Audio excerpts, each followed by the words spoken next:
નમસ્કાર, આપ જોઈ રહ્યા છો યુટીસી ન્યૂઝ. વડોદરા શહેરમાં વરસી રહેલા વરસાદના કારણે વડોદરાના અલગ અલગ વિસ્તારોમાં પાણી ભરાઈ ગયા છે.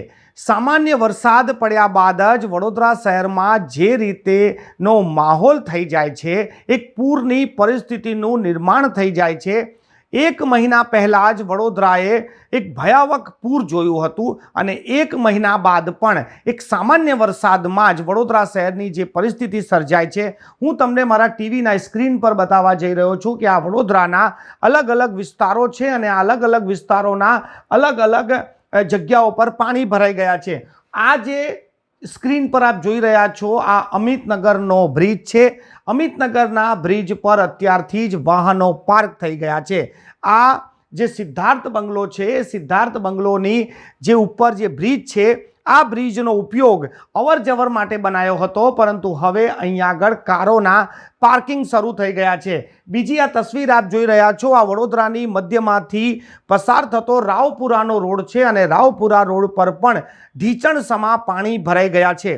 ભલે આ પાણીનો નિકાલ જલ્દી થઈ જાય છે, પરંતુ સૌથી મોટી વાત એ છે કે વડોદરા શહેરમાં આવા વિસ્તારોમાં પહેલાં પાણી નહોતા ભરાતા. હવે સામાન્ય વરસાદમાં પણ પાણી ભરાવા લાગ્યા છે અને આ વડોદરાવાસીઓ ખૂબ જ ફરિયાદ કરી ચૂક્યા છે, પરંતુ તંત્ર પાસે કોઈ આનો ઉકેલ જાણે કે હવે છે જ નહીં. કેમ કે મહિના પહેલાં પણ પૂર આવ્યું હતું. વડોદરામાં ત્રીજી વખત પૂરની પરિસ્થિતિનું નિર્માણ થઈ રહ્યું છે. આપ આ તસવીર જોઈ શકો છો, જે ખોડિયાલનગર 4 રસ્તાની છે. પાણી જ પાણી છે. રસ્તાઓ પર જાણે કે નદીઓ વહી રહી હોય તેવી પરિસ્થિતિનું નિર્માણ થઈ રહ્યું છે.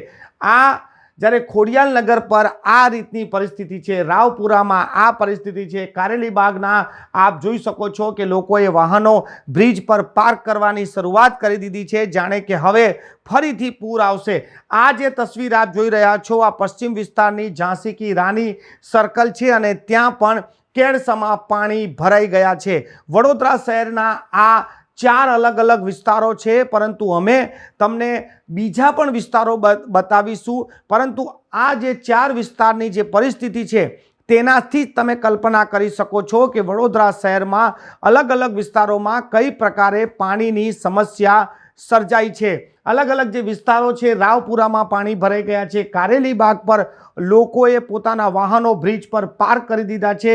આ કડક બજારનો વિસ્તાર છે અને કડક બજાર વિસ્તારમાં પણ કોમ્પ્લેક્સોમાં પાણી ઘૂસી ગયા છે, દુકાનોમાં પાણી ઘૂસી ગયા છે. આ જેતલપુર બ્રિજની ઉપરથી લીધેલા દ્રશ્યો છે. આ બાજુ આપ જોઈ શકો છો કે જે રીતે આ પશ્ચિમ વિસ્તાર છે, સુભાનપુરા, ઝાંસી કી રાની સર્કલ, એટલે પૂરબ, પશ્ચિમ, ઉત્તર, દક્ષિણ તમામ જગ્યાઓ પર હાલ પાણી ભરાઈ ગયા છે.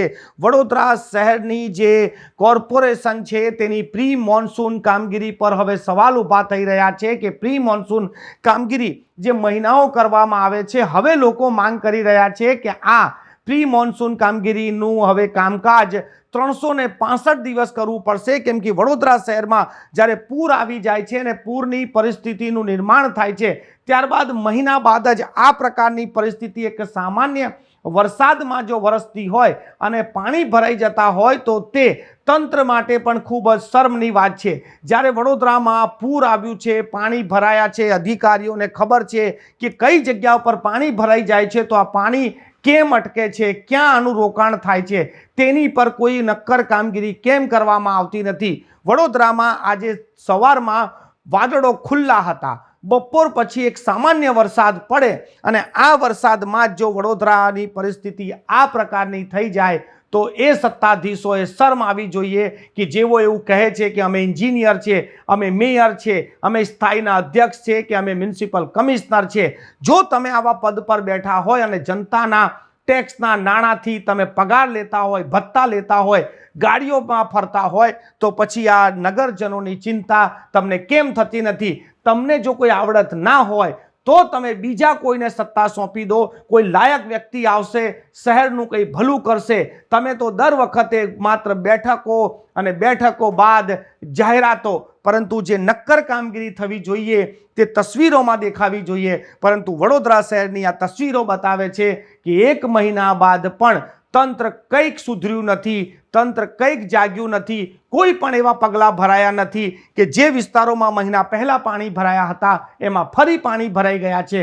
એક સમય તો આ પરિસ્થિતિમાં જે લોકો સફર કરે છે એમાં મહિલાઓ હોય, બાળકો હોય, વૃદ્ધો હોય, એ લોકો તો મુસીબતમાં આવી જ જાય છે.